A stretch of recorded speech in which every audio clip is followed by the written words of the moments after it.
Hello you guys and welcome to my channel. I'm so excited to have you here. So in today's video, we are going to be doing another MLM horror story. If you want to send me your MLM horror story, I will leave my email down below for you to send it to. So I thought we would just get right into it. Let me know, what are you guys drinking today? Today I have a Starbucks cold brew and it's delish. I really like this one. I normally don't steer away from my ice white mochas, but this is really good. I was tempted to get some of like their fall drinks, but I was a little bit too nervous. So I stuck with what I knew. So let me know if you have tried any of their new fall drinks and if you've liked any. So the first MLM horror story says, Moms Losing Money. That's what MLM stands for. It says, hello. First, I want to thank you for sharing other people's voices. Although I'm an actual certified personal trainer and nutritionist, I have definitely been tempted to join an MLM in the past. However, something's always felt off. These two stories are what made me anti-MLM. Story number one, may we need an ED trigger warning ? I had gotten really into fitness when I started college. I had struggled with an ED on and off for years and finally was able to focus on performance over aesthetics and had to let go of many of my dysmorphic thoughts. I had also spent 2 years finding what foods acted as triggers for autoimmune disorders and migraines. Basically, I was at a good place physically and mentally, which helped me finally feel confident about myself. My now ex-in-law, so sister-in-law, you're now ex's sister-in-law, I think that's what you're saying.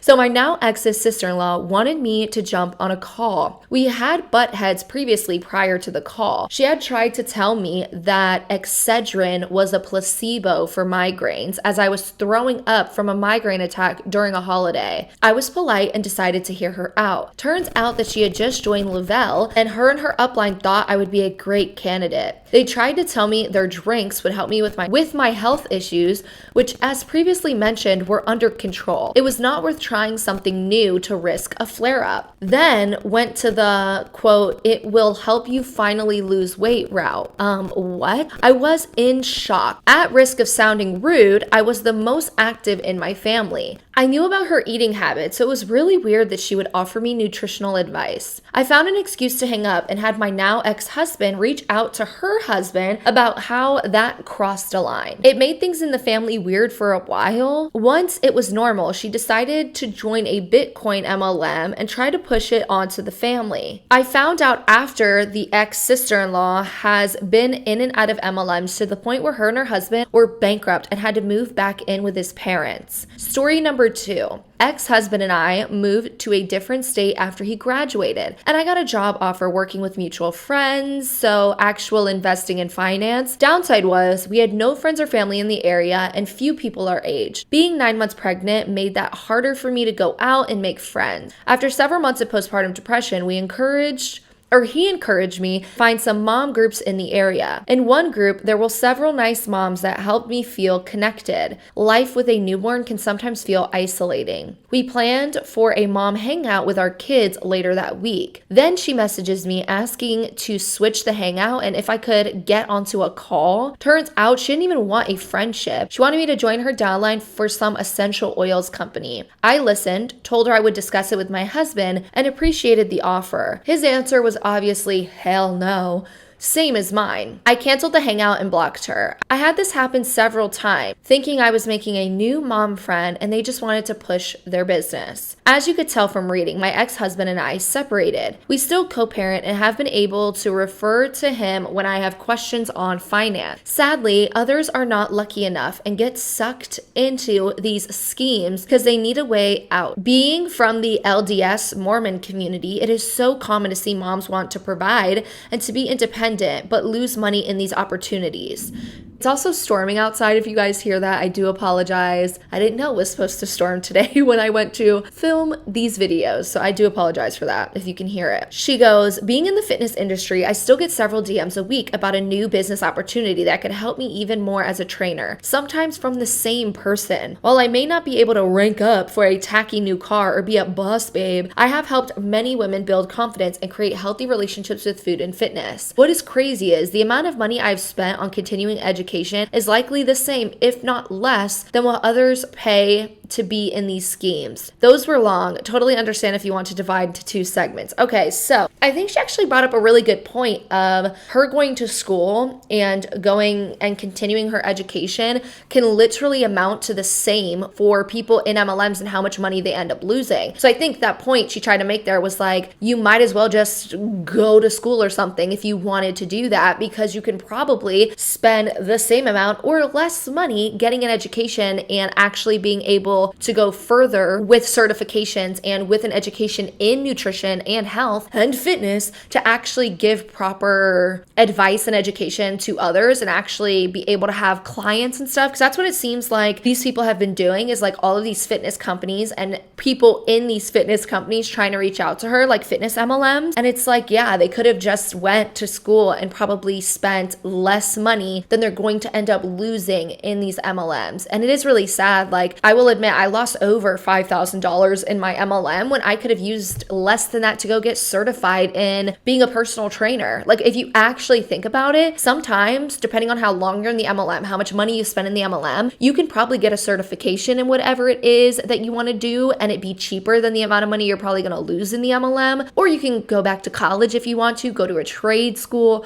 learn something new, take courses to try something new or whatever, maybe start up your own business. There are so many different routes nowadays that you don't just have to go to school for, you know? So it's like, yeah, that's actually a really good point that I have never thought about, because we do hear time and time again people saying that they've lost $10,000, $20,000, $30,000. I've heard these stories and read these stories to you guys. And it's like, for some degrees in some colleges, you don't have to spend that much money. If you want a certification in something like being a personal trainer, you can go do that for like $1,000 the most. I think when I was looking into it, it was like $1,000 for the place I would want to go to. But I know that the place I was trying to go to was a little bit more expensive than other places. So yeah, that was actually a really great point. And also the whole sister-in-law thing, that does make things like really awkward when it comes to like, if you're in a marriage with someone and then their sibling or something tries to get you into an MLM, it can make just the dynamic in the family very weird. Oh God, you guys, the next story is about Pure Romance. If you guys don't know the MLM Pure Romance, it is the MLM that essentially has, you know, products in it that are for adults only. Sexual products. I don't even know what to say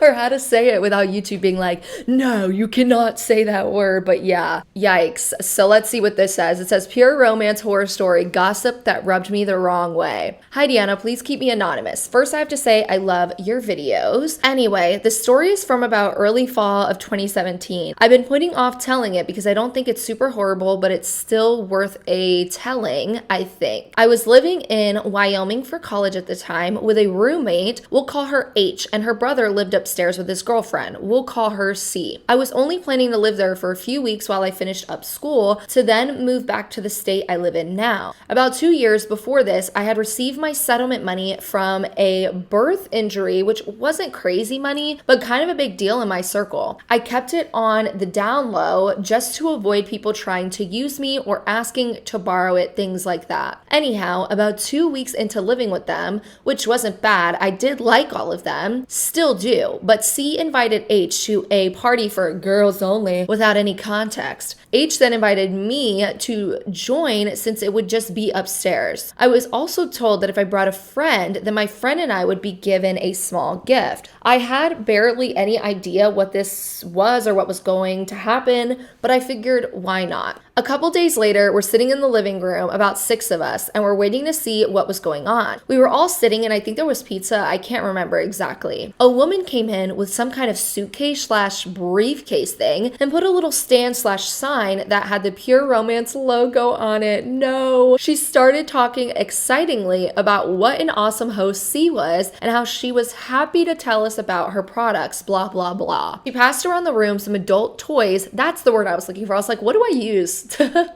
explain what Pure Romance is? Adult toys, essentially. And let us look at them, and of course it was awkward, and we were all giggling and being funny about it. Anyhow, the party was wrapping up, and she asked if any of us had brought a friend, and I said I had. So she gave both of us a little toy bullet thing that was very cheap looking almost, if the Dollar Tree kind of sold this. Well, the Pure Romance lady said that she would be in the back room to take orders if any of us wanted to order something, or that we could ask C to contact her to order something later on if we were shy. She proceeded to leave the room, and right afterwards, H whispered to me, "You know, C said she wanted me to invite you because she figured since you had a bunch of money that you would buy these things." And I looked at her puzzled, like I was so confused as to why my technically landlord was gossiping about me. I had just never been gossiped about before, and I knew of it, and it kind of threw me off. I felt embarrassed and kind of played also. I did end up buying something out of guilt because I wanted to, I don't know, validate what C thought of me and meet her expectations. I'm one of those people that I want to please everyone. I don't like anyone to not like me. So I purchased an item and of course didn't receive it directly. The rep said she would get it in the mail in a few days. Fast forward to a week later, and the woman had me meet her in the parking lot of a bank to give me my item, and I thanked her, but lucky for me, never heard from her again after a business opportunity. The takeaway from this is that Pure Romance is strange. The targeted customer base is limited. Most people probably feel uncomfortable doing those weird parties. Also, maybe I was overthinking it or taking it personal, but I felt bothered by the slight gossip about me and my finances. I felt kind of exposed and like I was only there as a way for C to make a little bit of money. Thank you for reading. Sorry it wasn't crazy. I just needed to get it off my chest. It doesn't have to be crazy. I just love reading your guys' stories. So thank you for sharing that with me. And I love that, you know, writing this email and stuff like that could allow you to get something off your chest. So for the gossip aspect, I mean, technically when you think about it, if someone is sitting down with someone and talking all about their finances and like, oh yeah, I should invite them to this thing because they got money, they kind of are talking about you and your finances in a way. And they probably had like a personal conversation about you and your finances. So that is a little like icky. But what's also weird is this whole Pure Romance thing in general. I don't think it's weird for anyone to have adult toys. You do you. But I find it weird to invite a group of women, right? So you invite a group of women to this party, but you don't tell them what the party's about. They just think it's an average party. And then someone comes with adult toys. That's freaking weird. It's just weird to me. I think any like MLM little party thing is weird where you like don't tell the person what it is. But when it's for adult toys, it's even weirder because of what the product is. And then people think they're just going to this average party. You got pizza there. Seems very chill, like a girls' night or something. And then someone comes with a whole suitcase full of adult toys and tries to sell it to you. Weird. But on top of that, one more thing. It is really sad that this person even admitted, like, I am a people pleaser. Like her saying, I don't like people not liking me. And that probably leads this individual to do things that they may not normally do or buy a product just because they don't want to be confrontational. And that's the shitty thing is we're seeing it time and time again in MLMs is a lot of the times we see those that are taken advantage of are people like this who are people pleasers, who don't like confrontation, who just wants to be nice to everyone and doesn't want to have to deal with anything. So they will spend their own hard-earned money buying your product because they don't want to have that confrontation. They don't want to make you like not like them in a sense, or they don't want to put themselves in like this weird position because they didn't buy a product. But it's shitty because people like that are normally, you know, really good people that just want to be nice to everyone, and they over and over again get taken advantage of. So it's really important to learn how to just say no to people, because I've been there where I've struggled to say no too, but I've gotten better over the years, and it is really difficult. So thank you so much to the person who sent me this story. Let's read the next one. Okay, this one says MLM horror story. That's all. It says, hey Deanna, love your channel and the balanced way you approach your anti-MLM content. You're always positive while still getting the message across, and your perspective from being on the inside of Beachbody is definitely an advantage to calling people on their BS. I could talk both your ears off with all the MLM craziness I've seen over the years, and I'm only a fresh 26. If you use this, keep me anonymous. But we'll start at the beginning as to why I'm anti-MLM to begin with. I have a Cutco story, like a good 75% of people in America, it seems like, LOL. I don't remember how I got the interview. I feel like there was a phone call or seemingly legit listing that I followed up, but the building did not match up to the lofty claims made by the salesman. I was only 17 at the time, and the guy's face fell so freaking hard when he found out. He made me write down 3 people above 18 before sending me on my way, one friend of mine ended up joining and hounded me to come back when I turned 18. And something in my gut told me no. And I never answered his calls again. But I still didn't know what an MLM actually was, only that this seemed shady. Fast forward a few years and the itworks rap craze started. My older sister fell isn't it hook, line, and sinker? I think autocorrect accidentally auto-corrected her, but my older sister fell hook, line, and sinker for it all. We have weight issues in my family, and we honestly both struggle with body image issues. She started hosting parties, and I went to support my sister, of course. Her super hype, concerningly hype friend went on and on about the wraps and how you could lose fat and cellulite with this magic saran wrap. My sister wanted to split a box of wraps, so we did. I never ever noticed a difference, even after taking a gazillion before and after photos like the hype woman insisted. I guess my sister saw something because soon she started selling the wraps and littering her feed with the OG boss babe garbage. I didn't mind it at first until she posted some random woman that was very much not our mother with some cringy caption about how much my mom loves itworks eye cream. No freaking way. And some mumbo jumbo about her struggles with her under eyes. I commented saying, hey, that's not mom, and was instantly blocked by your sister? What the heck? Or with a text about how I needed to not sabotage her business, and she knows that it's not mom, she just doesn't care. And on that day, I very much learned that these companies all over social media are not what they seem, and just new age scams and some scummy salespeople. I love my sister, and we are on better terms now that she's out of itworks. But that was a dark period of her life for a countless of reasons. She always been into MLM products and the lifestyle, and she started to pay the price a little with her health. She pounded her body with all her itworks products like fat burners, proteins, probiotics that were all supposed to be the best of the best, and then mysteriously quit them all and jumped to Herbalife products. Herbalife is rampant in our area, and so I've had a shake before just to try it out. Believe me when I tell you that pudding mix concoction gave me the worst stomach pain ever. Not to mention that pudding mix and protein powder just can't be that healthy for you. But back to my point, my sister started complaining of stomach pains after starting with these shakes, so she supplements them with Plexus Slim and Arbonne probiotics. We have a trifecta of MLM goodies here, don't we? Now, I'm sure there were other products in there, but those are the only ones I ever physically saw her with. Without going into too much detail, her health problems started getting worse, and after hounding her to finally be honest with her doctor about her supplements and shakes, he ordered her to stop them. That's right, a medical doctor with a whole ass degree told my serial MLM loving sister to cease and desist all products. But aren't they supposed to be the best? But aren't they supposed to be so pure, no fillers, so clean, better for you? Huh? Babe, are you sure about that? I hate to use the term, but the brainwashing runs deep because she still uses some supplements. At first, it was like dealing with an addict. I would see her and have to ask, sis, did you get back from the nutrition club? You know, the doc said you can't have those anymore. My nephews thought it was funny and she brushes it off, but it's serious business. She thinks they'll help keep her weight down because she's scared the prescribed meds will make her bloat. And honestly, that breaks my heart. She's beautiful no matter what size she is. She is more beautiful when she's healthy than she is at some ideal size she has in her mind. In summary, these people don't know what the hell they're doing to these people's bodies and they need to stop. Okay, that's like a really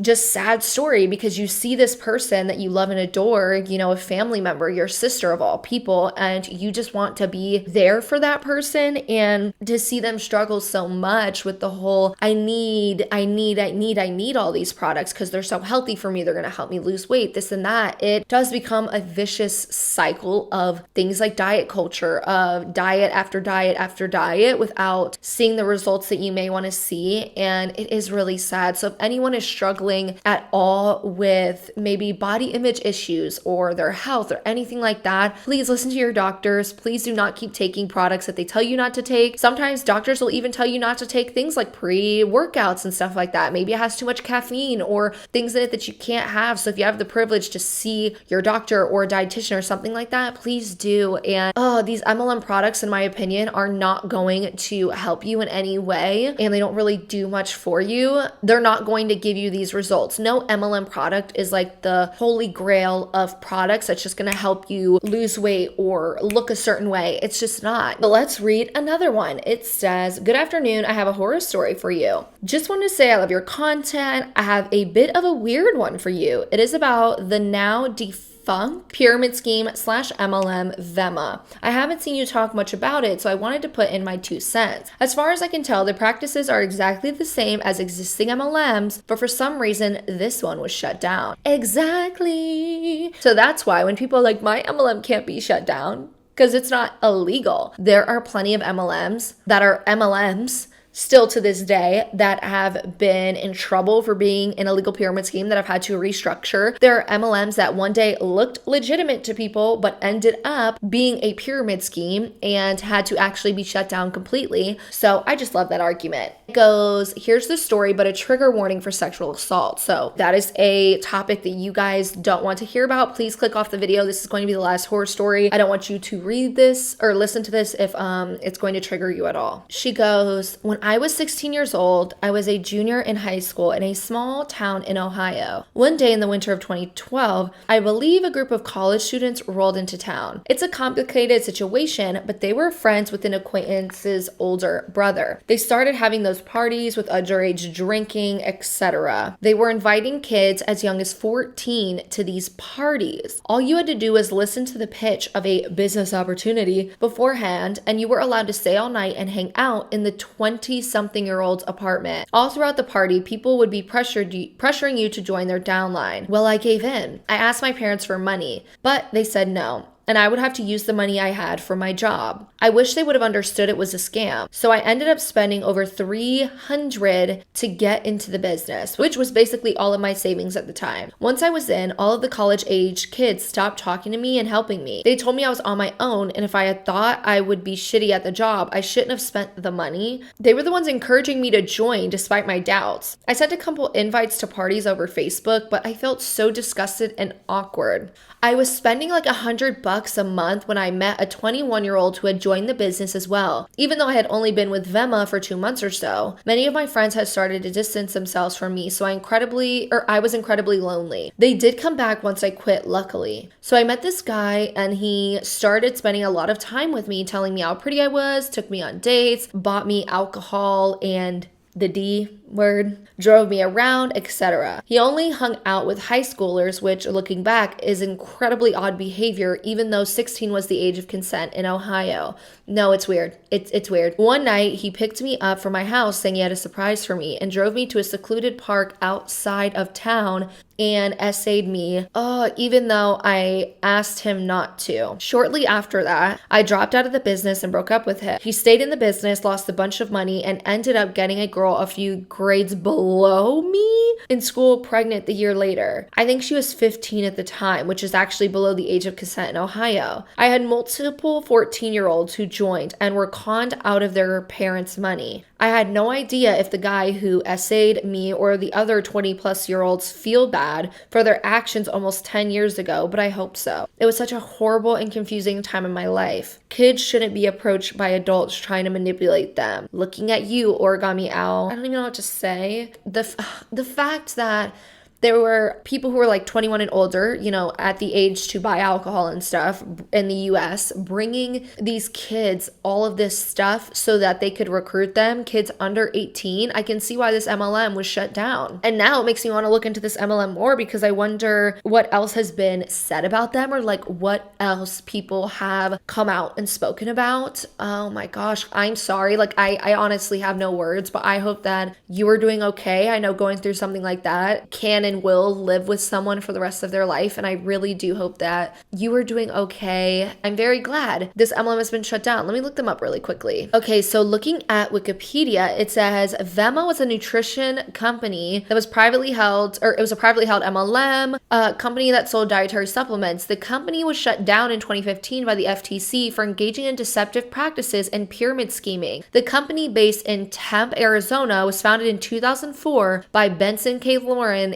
and Karen Borrego. In 2013, the company reported $221 million in revenue. Most distributors were in their 20s. The company had frequently been accused of being a pyramid scheme by U.S. media, business analysts, and former distributors, and was fined by the Italian government. Okay, it says that now we're doing a little deepy dive. Deepy dive? What the freak, Deanna? In 2013, Vemma started describing itself as an affiliate marketing company, although Benson K has said that the compensation plan is the same. Vemma is a member of the US DSA. In April 2014, the company announced it was modifying its compensation plan by removing sign-up fees and the $150 minimum monthly product purchase to qualify for commissions. B stated that the changes were intended to avoid the fallout from the FTC that has happened to other MLMs such as Herbalife. An analysis by advertising watchdog group Truth in Advertising, which I love, has described this as a red herring, as the company has never required sign-up fees. The group's report also says that minimum monthly purchases are still required for full eligibility. In August 2015, the FTC had filed a lawsuit against Vemma, accusing the company of operating in a legal pyramid scheme. The company was placed under an injunction which restricts certain marketing activity and compensation methods, and a monitor was appointed by the court to assure compliance with these restrictions. In December of 2016, holy crap, Vemma reached a $238 million settlement with the FTC, which also banned the company, its CEO, and holy crap, and top distributors from recruitment-focused business ventures, deceptive income claims, and substantiated health claims. Holy shiitake. Okay, this is about to be on my list of like my next MLM deep dive because I'm actually very intrigued. I have been wanting to dive into, and I talked about it recently, and a lot of you guys really liked the idea. I even got some of you guys emailing me, one, about doing MLM news monthly, but two, diving into MLMs that have been shut down for illegal pyramid scheming and going through the whole like process of the MLM. Because as we can see here, like just from a quick little snippet, it is only from Wikipedia, so I will do other research on the MLM from other sources. But even from here, we can see that they were doing things that we see a lot of other MLMs doing. And the fact that top distributors were also banned, along with the company and the CEO, to ever do recruitment-focused business ventures again is insane to me. And it just goes to show that like even distributors can get in a lot of trouble. Even if some distributors don't know that they're making income claims, don't know that what they're doing is making health claims, you can still get shut down and you could still get in a lot of trouble legally from these things. I don't think that some reps understand that and know that that could happen to them. Not just the MLM getting in trouble, but that happening. Because I remember when I was in my MLM, I was told that like our $15 business fee, and I don't remember who I was told this by, so take this with a grain of salt, but I was told that that would help me in any legal fees. Like, oh yeah, the $15 business fee helps with legal fees. You can't get in trouble legally. If someone wants to sue you, you can't get sued. Like all of these things I was told. So I wonder how much that's false, because now this is bringing up more memories for me. But it's like, yeah, you can get in trouble. No $15 shitty freaking business fee that an MLM is making you pay and calling it a business fee is going to help you. It's just not. I need tea for that one, not just coffee. Okay, so that is going to be all for today's video. Comment down below some words of encouragement, especially for the last person who just sent me this about Vemma. I'm now like so intrigued with them. Let me know if you guys are excited for a little bit of a deep dive. I feel like hopefully you guys can't hear me clicking on my computer, but my microphone is right next to my computer, so I try not to touch it. Okay. I do have a deep dive coming up of an Instagram scam. And then I think my next one may just be this MLM or something. I feel like this would be a good one to talk about. I do have like Savvy and Zaya also like in the running for my next deep dive, but I don't know. This one seems intriguing. Would you guys rather have this Vemma deep dive? Let me know in the comments down below. Don't forget to like, subscribe to my channel if you haven't already. I also do have a vlog channel. It is a little bit new still, about a month old. I used to upload my vlogs over on this channel every single Wednesday, but I switched them over to a vlog channel only. And this Wednesday's video that went up 2 days ago was actually a vlog featuring 2 other YouTube creators. If you want to go and watch that, I will link all of that down below. I will see you guys in my next video.